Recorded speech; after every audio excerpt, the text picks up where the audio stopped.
ചിക്മംഗ്ലൂരിലെ ഇത്തരത്തിൽ വിനോദയാത്രയ്ക്ക് ഇപ്പോൾ വെക്കേഷൻ ടൈമാണ്, വിനോദയാത്രയ്ക്ക് പാലക്കാട് നിന്ന് പോയതാണ്. ഈ സംഘം ആദ്യം വേറൊരിടത്ത് പോയതിനു ശേഷമാണ് ചിക്മംഗ്ലൂരിലേക്ക് എത്തുന്നത്. ചിക്മംഗ്ലൂരിലെ ഹില്ലി ഏരിയ, ആ പറയുന്ന വ്യൂ പോയിന്റ് വെള്ളച്ചാട്ടമാണ്, ആ വ്യൂ പോയിന്റിലേക്ക് കയറി തിരികെ വരുന്നതിനിടെയാണ് കാണാതായെന്നാണ് നമ്മൾ മനസ്സിലാക്കുന്നത്. മനേഷ് പൂർത്തിയാണ് ചെയ്തത്. മനേഷ്, കുടുംബം ഈ തുടക്കത്തിൽ പോലീസ് സമാന്തിച്ചു, അനങ്ങാപ്പാറ നയം സ്വീകരിച്ചെന്ന് ആക്ഷേപം ഉയർത്തി, പിന്നീട് ഒരു വലിയ ഇടപെടലുകൾ നാനാഭാഗം നമ്മൾ കാണുന്നുണ്ട്. പിന്നീട് 100 അംഗ ദൗത്യസംഘം, കർണാടകയെ സംബന്ധിച്ചിടത്തോളം അത്രത്തോളം വലിയ ടാസ്ക് ഫോഴ്സിലേക്ക് ഒരു തിരച്ചിൽ ഈ സമീപകാലത്ത് ഉണ്ടായിട്ടില്ല.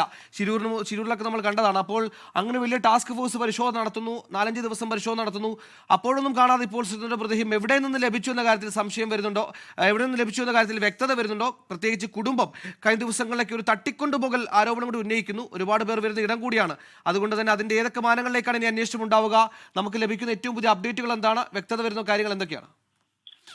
പ്രധാനമായും ഇന്നിപ്പോൾ പോലീസ് നടത്തിയ പരിശോധന എന്ന് പറയുന്നത്, അതായത് എല്ലാ മേഖലകളും വെള്ളച്ചാട്ടവുമായി ബന്ധപ്പെട്ട അല്ലെങ്കിൽ വ്യൂ പോയിന്റുമായി ബന്ധപ്പെട്ടുള്ള എല്ലാ മേഖലകളിലും പരിശോധന നടത്തുക, അതായത് കാടടച്ചുള്ള ഒരു പരിശോധന തന്നെയായിരുന്നു ഇന്നിപ്പോൾ നടത്തിയത്. അപ്പോൾ അതായത് ആ മേഖലയിൽ പോകാൻ സാധ്യതയുള്ള അല്ലെങ്കിൽ അപകടപ്പെടാൻ സാധ്യതയുള്ള മേഖലകളിലെല്ലാം തന്നെ ഒരു പരിശോധന എന്തായാലും നടത്തുന്നുണ്ട്. ആ പരിശോധനയിലാണ് ഇപ്പോൾ ഈ മൃതദേഹം കണ്ടെത്തിയിരിക്കുന്നത്. എവിടെയാണ് കണ്ടെത്തിയത് എന്നുള്ളത് നമുക്ക് ഒരു വ്യക്തതയില്ല ഈ കാര്യത്തിൽ. എന്തായാലും അല്പസമയത്തിന് ശേഷം നമുക്ക് അതുമായി ബന്ധപ്പെട്ടുള്ള കൃത്യമായ കാര്യങ്ങളെല്ലാം തന്നെ മനസ്സിലാക്കാൻ സാധിക്കും. എന്തായാലും ഇപ്പം നിലവിൽ മൃതദേഹം ലഭിച്ചിരിക്കുന്നു എന്നുള്ളത്, അതായത് നേരത്തെയൊക്കെ 40 അംഗ സംഘം അല്ലെങ്കിൽ 25 അംഗ സംഘമൊക്കെ ആയിരുന്നു അവിടെ പരിശോധന നടത്തിയത്. ഡ്രോണുകൾ പറത്തിയുള്ള പരിശോധനകളെല്ലാം ഉണ്ടായിരുന്നു. പക്ഷേ ഇന്നിപ്പോൾ കൃത്യമായി ഫിസിക്കലി തന്നെ 100 ആളുകൾ, അതായത് ഈ നക്സൽ വിരുദ്ധ ഓപ്പറേഷൻസ് ഒക്കെ നടത്തുന്ന സംഘമാണ് സ്പെഷ്യൽ ടാസ്ക് ഫോഴ്സ് എന്ന് പറയുന്നത്. അവരാണ് ഇന്നിപ്പോൾ രാവിലെ മുതൽ അവിടെ പരിശോധന നടത്തിയത്. ആ പരിശോധനയിലാണ് മൃതദേഹം കണ്ടെത്തിയത്. അത് ഇനി അറിയേണ്ടത് സുഹൈൽ സൂചിപ്പിച്ചതുപോലെ ഈ കുട്ടിയെ അവസാനമായി കണ്ട, അതായത് ഫോട്ടോ എടുത്ത ആ സ്ഥലത്ത്, ആ മേഖലയിൽ തന്നെയാണോ ആ കുട്ടിയെ കണ്ടെത്തിയത്, മൃതദേഹം കണ്ടെത്തിയത് എന്നുള്ളതാണ് ഇനി അറിയേണ്ടത്.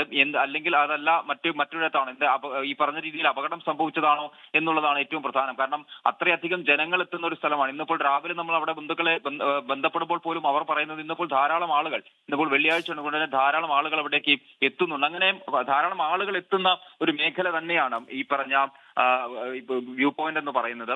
അപ്പോൾ അവിടെ അങ്ങനെ ഒരു അപകടം സംഭവിച്ചാൽ പോലും വളരെ വേഗത്തിൽ തന്നെ ആളുകൾക്ക് തിരിച്ചറിയാം, അല്ലെങ്കിൽ ആളുകൾ കാണേണ്ടതാണ് എന്നതാണ് എല്ലാവരും, ഈ ബന്ധുക്കൾ ഉൾപ്പെടെയുള്ള ആളുകൾ എല്ലാവരും പറയുന്നത്.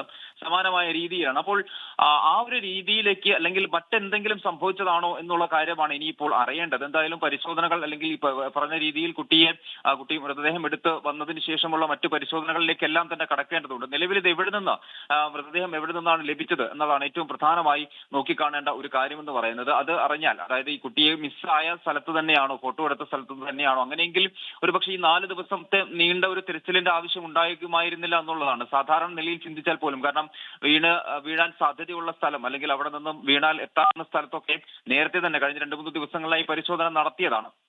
ഇന്നിപ്പോൾ രാവിലെ നമ്മൾ ബന്ധപ്പെടുമ്പോൾ പോലും അവർ പറഞ്ഞത് നേരത്തെ പരിശോധന നടത്തിയ സ്ഥലങ്ങളല്ലാതെ മുഴുവൻ ഒരു മേഖല മുഴുവൻ പരിശോധന നടത്തുന്ന രീതിയിലാണ് എന്തായാലും ഇന്നിപ്പോൾ ഒരു ശ്രമം പോലീസിന്റെ ഭാഗത്തു നിന്നും ഉണ്ടായിട്ടുള്ളത്. ആ പരിശോധനയുടെ ഭാഗമായിട്ടാണ് ഇപ്പോൾ ഈ മൃതദേഹം കിട്ടുകയും ചെയ്തിട്ടുള്ളത്. എന്തായാലും കൂടുതൽ വിവരങ്ങൾ അറിയേണ്ടതുണ്ട്, എവിടെ നിന്നാണ് മൃതദേഹം ലഭിച്ചത് തുടങ്ങിയ കാര്യങ്ങളെല്ലാം തന്നെ അറിയേണ്ടതുണ്ട്. ഇക്കാര്യങ്ങളിലൊക്കെ ഒരു വ്യക്തത എന്തായാലും വരേണ്ടതുമുണ്ട്. സുഹൈൽ,